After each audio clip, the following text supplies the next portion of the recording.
Pushpa cinema release సందర్భంగా ఈ అల్లు అర్జున్ ఆ సినిమాకి వెళ్ళడం, ఆ తొక్కిసారి జరగడం, అందులో రేవతి అనే ఒక మహిళ చనిపోవడం. ఆమె సినిమా చూడడానికి వచ్చింది, టికెట్ కొనుక్కొని. అల్లు అర్జున్ చూడడానికి రాలేదు. కొడుకు 9 ఏళ్ళ పిల్లాడు, అతని చావుబతులో ఉన్నాడు. ఆ మరణం పట్ల సిపిఐ తరఫున ప్రగాఢ సంతాపం తెలియజేస్తూ ఉన్నాను. వాడు కుమారుడుగా కోలుకోవాలని చెప్పేసి కోరుతా ఉన్నాను.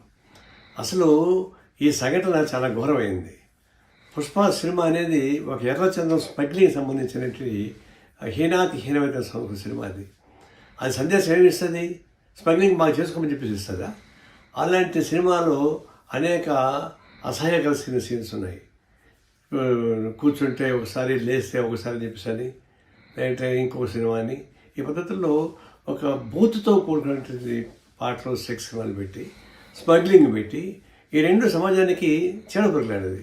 దాన్ని ఎక్స్పోజ్ చేసేందుకు గవర్నమెంట్ సిగ్గు లేకుండా వాళ్ళకి ప్రోత్సహించింది టికెట్లు పెంచుకోవడానికి. ఆ 700, 1000 రూపాయలు, 3000 రూపాయలు పెంచుకొని టికెట్ ఇస్తే, 3000 రూపాయలు ప్రభుత్వం ప్రకటిస్తే వాడు 6000 రూపాయలకు అమ్ముకున్నాడు. అంటే ప్రభుత్వం ఎందుకు చేయాలా? అదేమన్నా ఆదర్శమైన సినిమా? అదేమన్నా ఇది జాతి సమాజానికి ఉపయోగపడే సినిమా కాదు కదా. కాబట్టి ప్రభుత్వం అట్లాంటి ప్రోత్సహించిన తప్పు. దాన్ని వాళ్ళు ఆ విధంగా చేయకూడదు. రెండవది, ఈ జరిగిన ఘటన తర్వాత రాజకీయ నాయకులందరూ కూడా ఉత్సాహంగా వాళ్ళ ఇంటికి పోతున్నారు, పరిగెడుతున్నారు. సినిమా థియేటర్స్ యాక్టర్స్ అంటే వాళ్ళకి తప్పదు, ఆ రంగంలో పనిచేస్తారు కాబట్టి. రాజకీయ నాయకుల కింద చీప్ ప్రచారం ఎందుకు జరగాల? ఆ విధంగా ఎందుకు ప్రోత్సహించాలా? ఒక విధంగా అంటే రాజకీయ నాయకులు కూడా నైతిక ప్రవర్తనలు తిరోధకరిస్తూ ఉన్నారు. చాలా బాధపడతా ఉన్నా. అట్లాగనే ఇది ఒక హింసకు కూడినటువంటి సినిమాని ప్రోత్సహించడానికి చేస్తే, అల్లు అరవింద్ లాంటి పెద్ద కుటుంబం అది. అల్లు వాళ్ళ నాన్నగారు శ్రీకాకుళ కమ్యూనిస్టు ఉద్దండుడు, ప్రజానాట్యమైన కళాకారుడు, సినిమా రంగంలోని పైకి ఆదర్శంగా చేసేవాడు.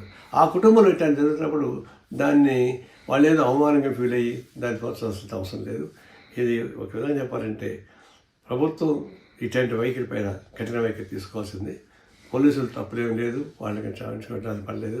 ఇట్లాంటి భవిష్యత్తు జరగకుండా కావాల్సిన ఏర్పాట్లు అటు సినిమా ప్రేక్షకులు తీసుకోవాలి, సినిమాలో ఉన్న నాయకులు, కళాకారులు తీసుకోవాలి, రాజకీయ నాయకులు తీసుకోవాలి, తర్వాత ప్రగతిశీల కాకుండా చర్యలు తీసుకోవాలి.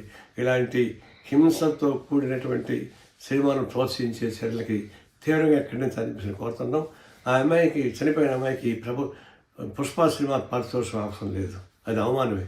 ప్రభుత్వం సహాయం చేయాలి, సభ్య సమాజం మనం సహాయం చేయాలి, ప్రజలకు సహాయం చేయాలి. మేము కూడా ఆ విధంగా కోరుకుంటున్నాం, ఆ విధంగా సహాయం చేస్తాం. ఇలాంటి ఘటనలు జరగకుండా చూస్తున్నాం.